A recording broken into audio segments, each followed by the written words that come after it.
Now, if you already watched my blog 3, 4, and 5, this is in connected with those blogs. Now I'll discuss with you, which I put in the board, the corresponding numbers for every letter. So you will know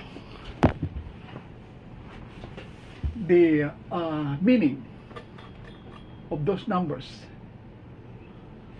like your physical, emotional, mental, intuitive, life expression, your heart desire, and your persona, which we call it mask. Now, if you will see on the board, A, G, and S, the corresponding number is 1.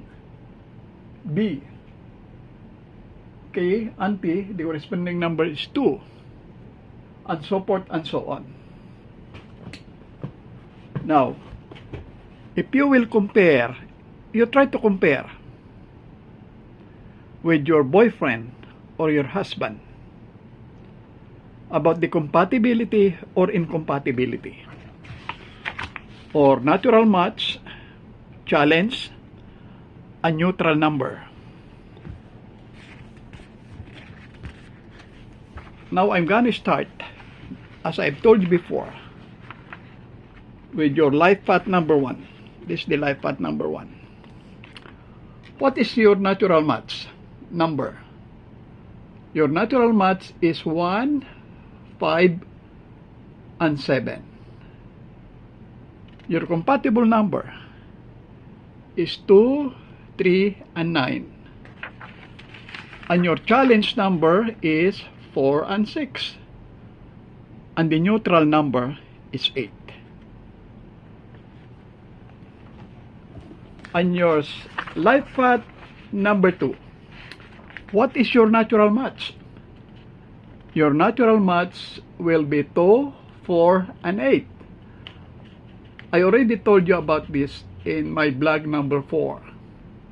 About your compatible number, 1, 3, 6, and 9. And your challenge number, 5 and 7. Then, your life path number 3. Your natural match is 3, 6, and 9. Compatible number is 1, 2, and 5. And your challenge number is 4, 7, and 8. And your life path number 4, your natural match is 2, 4, and 8. Compatible number is 6 and 7. And your challenge number is 1, 3, 5, and 9. This is also applicable to your soul or your heart desire, physical, emotional, mental, intuitive.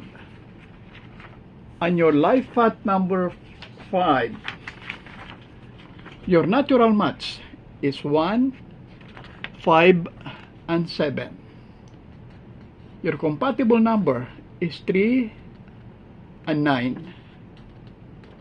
Your challenge number is 2, 4, and 6.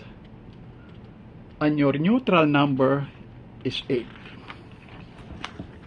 I'll go to life path number 6. Life path number 6, what is your natural match? Your natural match is 3, 6, and 9. And your compatible number is 2, 4, and 8. Your challenge number is 1, 5, and 7. Now, we go to number 7, life path. Your natural match is 1, 5, and 7. Your compatible number is number 4.